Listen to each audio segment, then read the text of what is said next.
Hey guys, today is finally the day. Every single Warhammer 40k faction explained. As you maybe saw in the title, this will be split into two parts because of the length, and also the feedback from you guys that I shouldn't talk over the person talking in the lore video. So I made this a little different. I hope you will like it. I hope it will be the better viewing experience. If you like it, give it a like, give it a sub, you know what's up. And without further ado, let's get right into it, shall we? As someone who doesn't necessarily serve the Omnissiah, but someone who can appreciate them, you will not be getting my legs today, as I will be replacing them with various things depending on which faction we are currently talking about to add a little bit more context and possible comedy to whatever the hell I am currently doing. So, hello everybody, my name is Bricky, and this is going to be a long video and a large project that has been going on for quite some time. This is Mr. Bricky. I need two hands for this. This is every single Warhammer 40k race in kind of a nutshell, explained, a little bit of explanation, a little bit of lore, a little bit of talking about the tabletop, mostly lore, what they're all about, and also a little bit of background for those of you who just have no. Just a little bit into the video, I already like his humor. I see what you guys were talking about with his light humor, jumping around, all those legs, those heads, funny stuff. He's really doing a great job to entertain people while teaching. Clue what Warhammer 40,000 is. Now you see, Warhammer and Warhammer 40,000 is a universe people hear plenty of but don't know a whole lot about. They see, oh, there's these dudes in big power armor with chainsaw swords, and they got these big old green orcs, and there's some bugs over there, and everyone calls these guys weebs, and then there's these spiky bitches over here, and I don't get it. I don't understand where. Okay, I haven't heard of weeps before. The one were Tyranids, Astartes, I think I got that. But weeps? What the hell is that? I hope people talk about that. I'm very interested. Where do I start? Well, this video is particularly for you, or for those of you who have a little bit of knowledge, but you're kind of curious about each of the different races and factions in Warhammer. Looks like me. Overall, the Warhammer universe is vast when it comes to lore and background, and each different faction is so different with the things that they believe in, and some are human, some are transhuman, like where they all have all these crazy ass electronics on them. You've got aliens and you've got the chaos factions, and there's so much to entail that I decided to embark on this project to tell you what each and every single one of them is about, and what the Warhammer universe is about as well, to give at least a little bit of an intro to this extremely bloated but very, very enjoyable world that I and many others partake in. So I will be explaining every single faction in the Warhammer 40k universe, at least all the factions you can play as, and some smaller factions here. Jesus, let me give a quiet look. 1, 2, 3. Blood Angel, Chaos Demons, Chaos Space Marines, Dark Angels, Dark Eldar, Grey Knights, Imperial Knights, Inquisition, Necrons, Orcs, Space Marines, Space Wolves, Tor Empire, the Tyranids. Oh my god. So that's every single thing you can play. Oh, I hope he will do one from them you can't play, because I just also want to know about them, you know? And there. I will not be discussing absolutely everything in it, because that is a little bit much, and I'm not going to go too mega deep into the lore. I'm going to give you a pretty solid overview of each of the different factions and have you learn a little bit about them, and we'll discuss a little bit of the tabletop as well in case you're curious about that. But for this episode entirely, we are discussing the Imperium of Man, because that takes up a fat chunk of Warhammer. Like this alone? The whole 50 minutes is just the Imperium of Man? That's insane, okay? That's absolutely insane. Let's go. What is Warhammer 40,000? Well, the 40,000 starts off is the year 40,000, the 41st millennium. That's where it takes place, is in the year 40,000, 41,000 AD. That makes sense. You're already more knowledgeable. Let me read you a quote, first of many quotes in this video. It is the 41st millennium. For more than 100 years, the Emperor has sat immobile on the golden throne of Earth. He is the master of mankind by the will of the gods, and master of 1,000,000 worlds by the might of his inexhaustible armies. He is a rotting carcass, writhing invisibly with power from the dark age of technology. He is the carrion lord of the Imperium, for whom 1,000 souls are sacrificed every day so that he may never truly die. To be a man in such times is to be amongst untold billions. It is to live in the cruelest and most bloody regime imaginable. These are the tales of those times. Forget the power of technology and science, for so much has been forgotten, never to be relearned. Forget the promise of progress and understanding, for in the grim, dark future, there is only war. There is no peace amongst the stars, only an eternity of carnage and slaughter, and the laughter of thirsting gods. Everything blows. And it blows fucking hard. Okay, so what I heard is the thirsting gods. I was confused when I saw a video before. It seems like this is the player. So the players are the thirsting gods because they thirst for war and they control the figures on the field and stuff like that. That is a super cool idea, to put the player as kind of a god figure or gods into it and make it a thing. It's just genius. And also this quote, I would say, that sets one of the best premises I ever heard. You could make movie upon movie upon movie about that. That's great. I love it. Let's go. Warhammer is probably the most dark and depressing universes ever in fiction, or at least like top 3. Everything is so absurdly horrible, destructive, or overpowered that it all kind of ends up canceling itself out. It's like besides the Dota. orcs. War rages across the galaxy. Interstellar travel is only possible due to sacrificing 1,000 souls a day to a rotting carcass of a man who you believe to be your god. Demonic gods and just demons tear open the fabric of reality on a whim. Other Xenos or even other humans end up killing each other in untold billions across the galaxy. Right? It is a time of unending war, slaughter, and a bloodbath amongst everybody. Planets are deemed unrecoverable and are completely destroyed on a whim. Everything sucks. But that's like the charm of it. See, everything in Warhammer is evil. But being evil is kind of fun. Like, humanity, in its own right, is a xenophobic, prejudice, and religious zealot group that kill each other just as much as they kill all of their enemies. And they're like mid to high tier evil on the evil scale of Warhammer. That guy. Nobody is good. No matter who you are, everyone is some flavor, some color of evil. Whoever you pick, you are going to be the bad guy. But that's the fun of it, because being the bad guy is badass. Villains are cool. They look cool, they got cool outfits, they got cool weapons, they got cool armies. Villains are cool. I have to say, usually in every single game I pick the evil guy. I pick the bad road. If there's all those Star Wars games, where you can go either this way or that way, usually always Sith, breaking the rules, going down the dark path, burning down the galaxy, going on the eternal throne. You know what's up. Man, and when everyone is a villain, everyone is pretty cool. That's what makes this so charming, is that everyone can be the bad guy. So let's start off talking about the main bad guy, quote unquote, the Imperium of Man. It's hair, whack.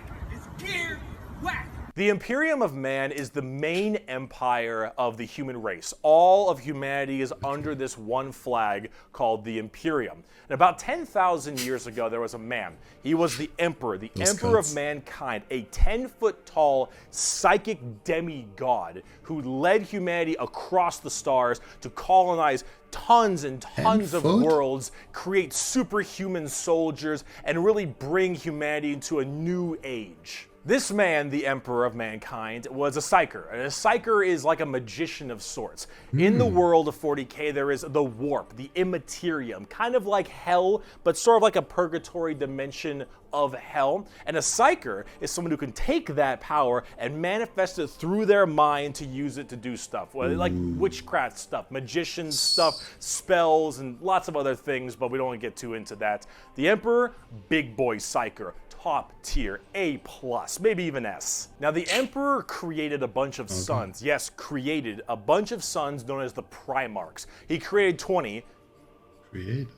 18 Primarchs to have them lead all of the different legions of humanity to the different stars and plans to help colonize and bring it out. These Primarchs are basically like little versions of the Emperor. Not all of them are psychers, but a lot of them are very, very powerful, and they lead his special Space Marine legions. Then this big clusterfuck happened called the Horus Heresy, where the Emperor's favorite son, the Primarch, Horus, ended up joining Chaos and leading 9 other, well, I guess 8, 9 of the 18, half of his Primarchs directly to Earth to fight down the Emperor himself. Now, if you want to know what Chaos is, remember what I mentioned earlier, the warp, that Immaterium, the hellish place? In there relies the 4 Chaos gods. Imagine like Satan and 3 other Satans. The warp being kind of evil, those Chaos gods, that's the reason. And so those Chaos gods manipulated Horus, and then Horus helped manipulate. Can you play Chaos? Are there, you know, on the board games, Chaos troops you can paint and stuff, you can play them? That sounds badass. I kind of want to side with Chaos. Am I bad for wanting that? I want to side with Chaos. It looks so cool.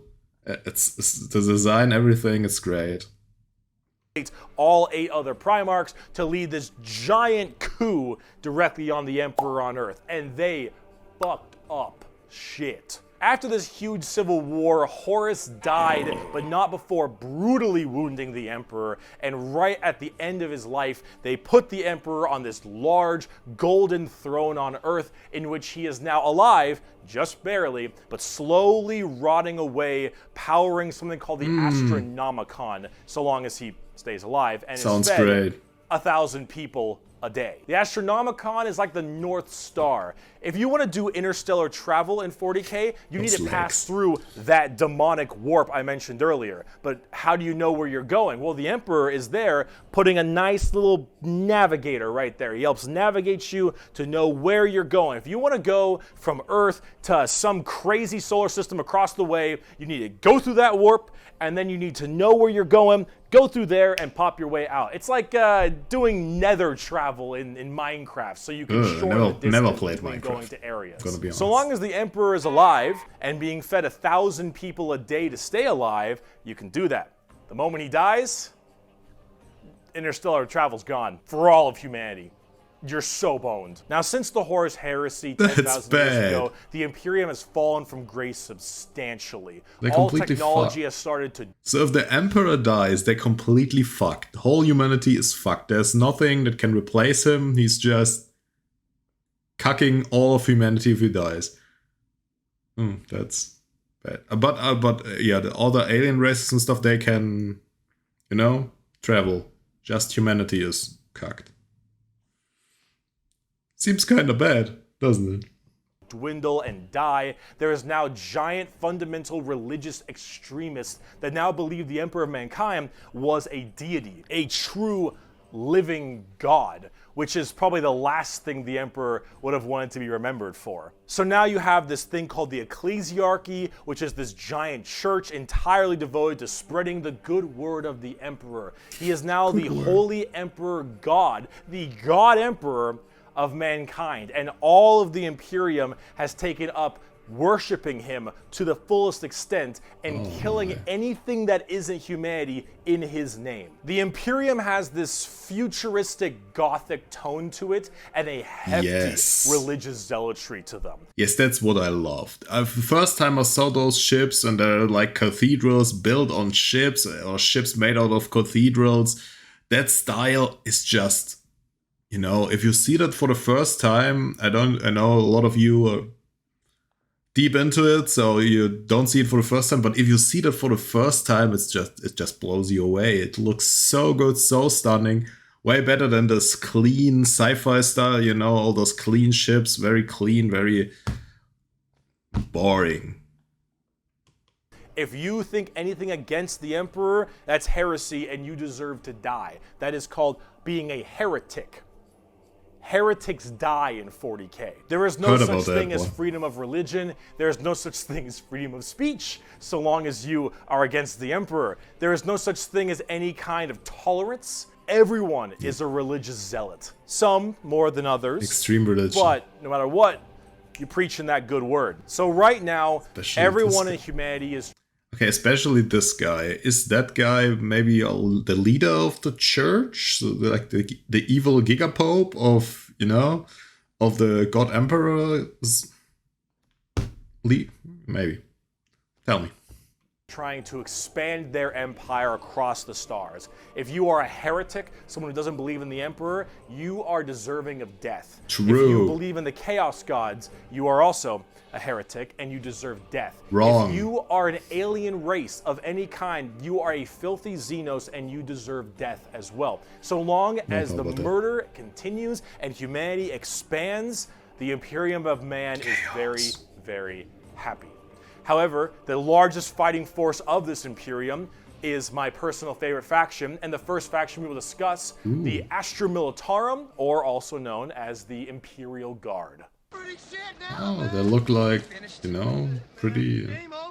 The Imperial Guard is the main fighting force of the Imperium, and in a world of horrifying creatures, galactic monstrosities, the literal demons themselves breaking through the fabric of time to kill you, the Imperial Guard are untold billions of regular men and women wearing modern day, like flak armor with a laser rifle. This is the humble las gun. That seems like you're kinda cucked, huh? If you're part of them, you most likely will die very fast. All I have seen so far were mostly special forces, you know, Astartes, all those guys with giant armor, monsters, everything like that. If you're just a guy with a normal rifle, doesn't look that good for you, my guy. The main weapon of the Imperial Guard. It fires superheated plasma lasers at an extremely fast fire rate. It is reliable, never jams. It can blow off limbs, giant holes in concrete. It is overall an extremely devastating weapon in modern day. It is one of the weakest in the 40k universe. Yeah, I thought so. A laser rifle that never jams, it could blow off limbs, one of the weakest weapons. That's the world we're in right now. But who cares? Because the Imperial Guard has, in each battle, 500,000 of these men and women. 30,000 large armored tanks, 10,000 artillery batteries. The Imperial Guard wins through sheer numbers and firepower. Okay, they kind of makes have sense. this World War I, World War II style aesthetic with legions of guardsmen as well as high company commanders and generals on the field along with them, and multiple kinds of troops. A normal Imperial Guard battle starts off with artillery, long lines of artillery, cracking the crust of the planet underneath the enemy's feet. And as this barrage continues, hundreds of thousands of guardsmen, a sea of guardsmen surges forward, firing and charging at everything possible while the planet rumbles as tanks roll up behind them. Gunships block out the sun and tanks block out the dirt with the steps and hoofprints of millions of guardsmen. It is through numbers and sheer sundering firepower. They are the first and last line of defense for the Imperium and make up a huge bulk of the battle. Do they have even bigger numbers than the Tyranids? You know, I imagine the Tyranids partly like the Zerg, with usually they are the ones winning through numbers and numbers and numbers. Is it the same thing here, or are those guards just a lot more than the Tyranids in battles? Also, I don't know if that makes me a special snowflake, but even though he describes it cool, I wouldn't want to play them. I would want to play something a lot cooler, like Chaos, you know?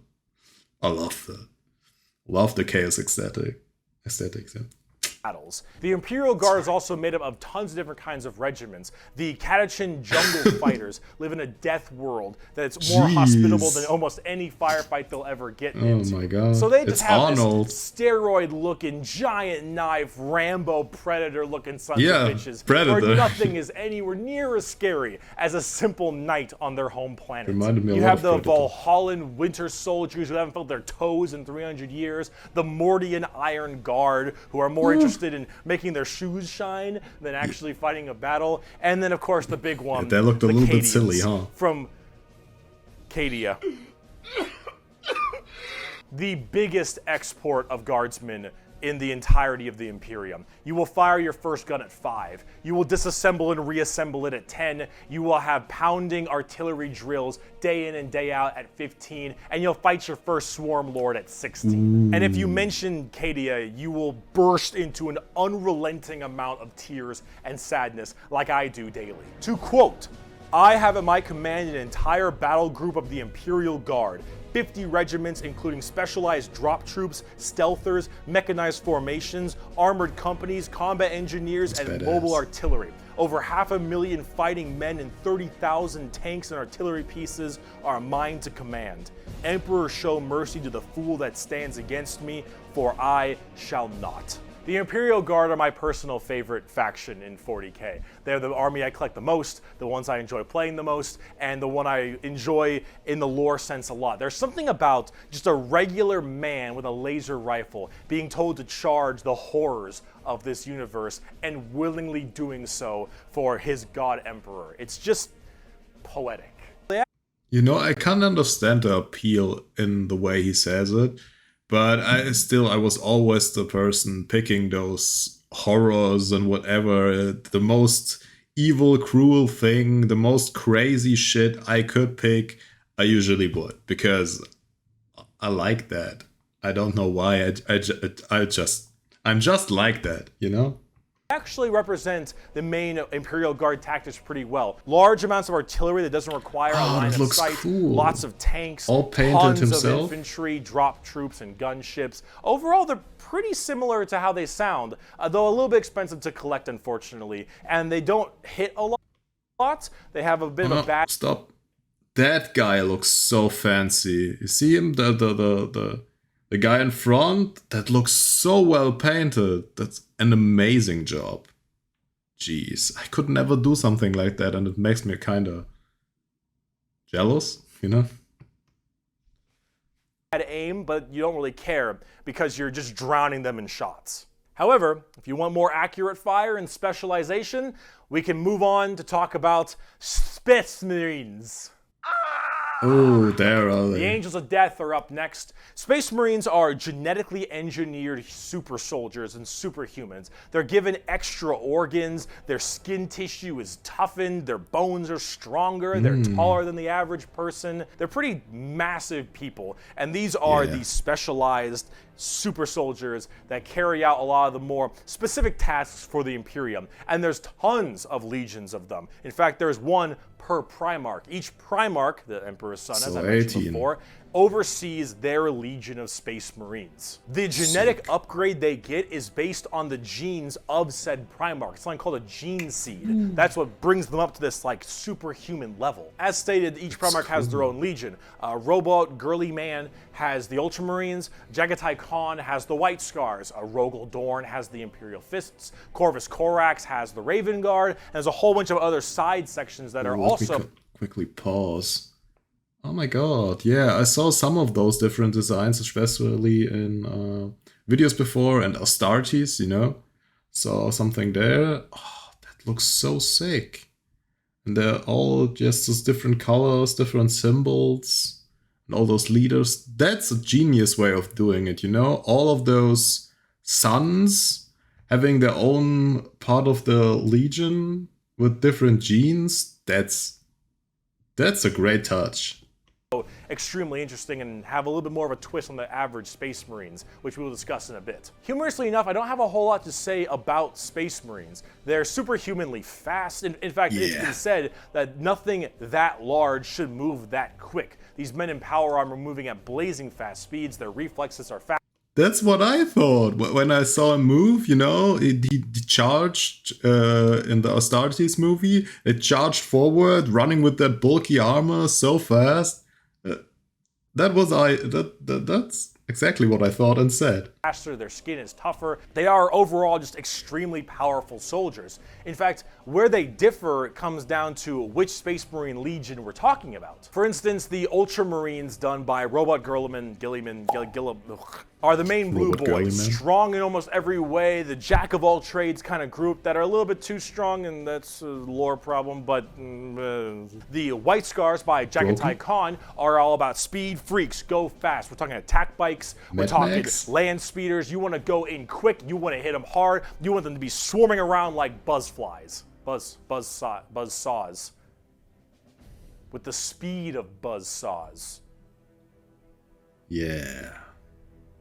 Fuck you, Pale King. Salamanders love fire. Fire in the forge, fire in battle. Flamers, Fire in the melta-guns, hole. multi-meltas. Just so long as something can be burning, that's big. And they're also actually some of the nicest of the Space Marines. A lot of Space Marines have this kind of like holier-than-thou thing because of their genetic strength. However, the Salamanders tend to put human lives above the lives of themselves, which is actually rather rare.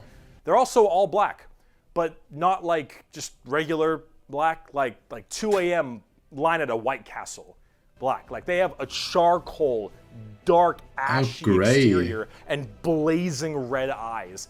Apparently something about living on their home planet of Nocturne, which I don't know if that makes much sense, but who cares? This is like fantasy land anyway. True. Overall, Salamanders are actually one of my personal favorite legions. What is that? It's a big boy. Really cool. They're fun to play as because of all their flamer weapons, and they have a nice, like, more heartwarming lore as opposed to being super evil like everyone else is. Oh my god, we're not even a quarter of the way through the Space Marine Legions.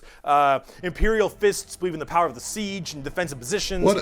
Raven Guards, master of stealth and sabotage while having bird helmets. Iron Hands, masters of machines and vehicles while being really goddamn good at being sold on eBay after one nerf. Space Wolves, Vikings and wolves and tons of wolves and axes, battle axes, fur everywhere. Space Wolves, angry, big teeth, Blood Angels, the genetic defect to make them want to drink blood and go crazy, called the Red Thirst. They have Cupid wings and stuff, which is a little bit strange, and they are all super gay for Sanguinius. Dark Angels are old school knights and inner circle theme and...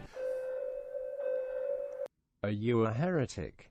Me? No, never. Once in a blue moon, I know.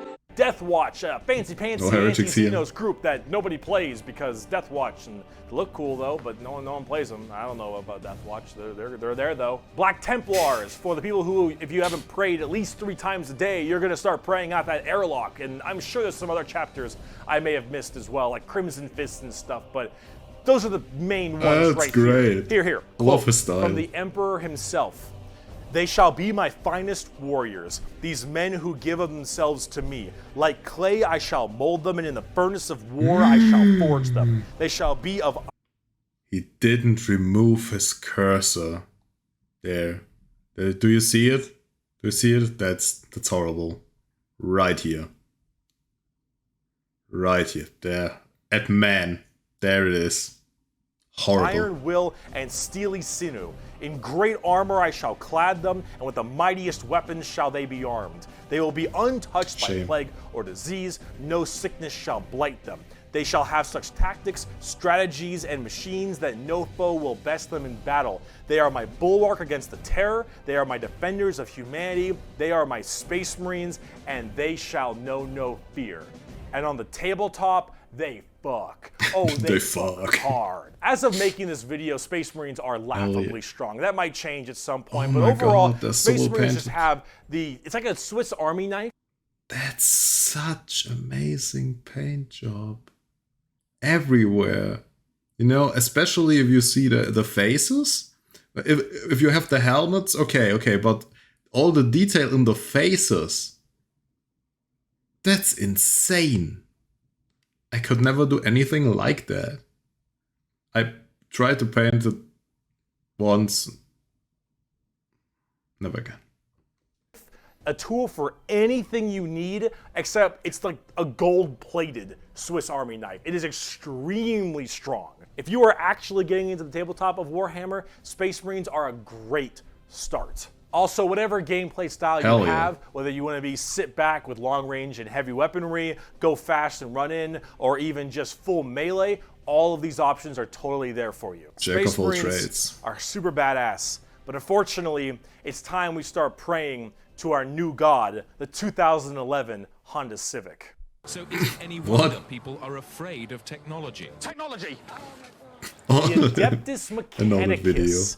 The Adeptus Mechanicus are a technophile cult on Mars. Now, these people are a little bit weird because they don't actually really believe in the Emperor of Mankind. And you might think, oh, whoa, Bricky, that sounds like some heresy. True. A little bit. They believe in the Emperor, they believe in his power, but they don't pray to him. They pray to something called the Omnissiah. And the Omnissiah is this kind of Like machine Messiah? god that they believe permeates in all machines. And if you think, well, wait a minute, they believe in a different god as well? That sounds like super heresy. Well, yes-ish, but they also make all your guns, and they make all your tanks, and they make everything that you have. So you can't really tell them to fuck off because you're not gonna win nothing if you don't got stuff to shoot people Smart. with. See, their Omnissiah at least makes sense from their standpoint. They believe it to be a deity that permeates through all machines. Your Honda Civic, your standard bolt gun, your Dune Strider Walker, your giant mechs, your huge ships. The Omnissiah is present through all. And the only reason your stuff works is because the machine's spirit in it says it works. If you want your gun to work, your tank to run, you must pray to it. Makes And sense. I mean full stop. You need to start chanting in high Gothic. You need to burn incense. You need to sit on your knees and pray to that car. You need to rub oil on your robes. You know, before I do a video, I usually do that because my equipment often fails me. So I do that also. Oh, that's crazy, dude. That's so And you crazy. need to go, homina, homina, homina, homina, homina, homina. Homina. Full stop. If you want your damn thing to work, if you want your gun to fire, you need to do that. They are Makes sense. very bizarre, and they actually have a bit of a point because it's obviously working. And if you look at them, I don't know how that works. So they Can't obviously argue know with the something about what result. they're doing. The most notable member of the Adeptus Mechanicus is Archmagos. Does he have a megaphone? Belisarius Call. Look at this dude. Look at this dude. Yeah. He got a megaphone. This is the group we're talking about. These are these weirdos. Here, the Omnissian Creed. The credo, Omnissiah. There is no truth in flesh, only betrayal. There is no strength in flesh, only weakness. There is no constancy in flesh, only decay. There is no certainty in flesh, but death. You know what? That sounds like the Codex of the Sith. There's no blah blah blah in this, only that. There's no blah blah in this, only that. Interesting. Flesh is weakness, flesh is death. The Yes, I'm a Omnissiah nerd. is the god of the machines, and if you wish to be whole, if you wish to be holy, if you wish to give unto him, you must saw down your limbs and remove your organs and replace them with mechanical parts, because that is what he wants, and that is how you will become enlightened. Makes a Hard lot of sense, yeah. technophiles mixed with religious extremism. Adeptus Mechanicus. Now, for their army side of things, they are with the Okay. Scutari. The Scutari operate with very bizarre weaponry and lots of different kinds of vehicles, tanks, and different people in between. They're very weird, but they have extremely wacky and enjoyable, and in fact quite effective, both in the real game and in the lore, weaponry and gear. Overall, as an army on the tabletop, they're very weird and have a whole bunch of different shenanigans, but if you like kind of that quirky, wacky techno thing, I'd give them a pickup. Hell, they're so paranoid. I gotta keep going. They're so paranoid. It looks and so crazy. insane to These paint Dune with all those Striders you arms. see right here, one guy was able to make them work. One guy, and he died. And they're so scared they'll never work again that they keep them on and they never turn them off, and they run around in a circle the whole time. That's what I did with my PC and stuff. I was so scared because once my PC broke, and then I started just letting the stuff run because it worked, you know? Whenever I turned it off, there were problems rising, so I had stuff I usually didn't want to turn off because, you know, it might not work if I turn it on again. Time until they need them, and then they corral it and they go into battle. Yep. Wow, we are already on the halfway mark. That was so fast. So fast. And I loved it. I love the humor, you know. I love some humor in between. I can also watch a lot of very serious, very long, very dry stuff, you know, to learn about lore and everything. But I think it's had a nice touch. Some people said there are inaccuracies and stuff like that. But, you know, as an introduction, I think this is a great way to introduce people. Just a little light, a little fun, throwing stuff left and right, you know, just introducing people. But we didn't get through a lot, it seemed. And we are already like 26 minutes or so in. It's insane. And there's so much more. I have no idea how we will finish that in like part 2 and the second half of that. So, I don't know, but it's so fun. I had a lot of questions throughout the video. I put them out there. Please answer them if you can in the comments and give your feedback. Also, was it better that I paused at some points? I know the pause didn't work all the time, so that might be a little bit scuffed. But I think it's better than me talking over the person, you know. I think in some cinematics, it's not that hard. I usually don't want to pause them. But if it's a lore video, I can pause, I can give my senses to it and then continue. I think it's a better way maybe to do it. It drags out the video a little bit, it makes it longer. But it's easier to understand if I don't talk over the person, he talks over me. I think it's the better way of doing it, and a lot of you had the feedback as well, so I think it is. But let me know in the comments, put it down if there's a comment you agree with, upvote it, so I know and can pick and choose from how I should continue, how I can improve to do all of this. I had a lot of fun, it was amazing, and I will continue as soon as I can. That's all from me so far, and I see you in the next one. Bye.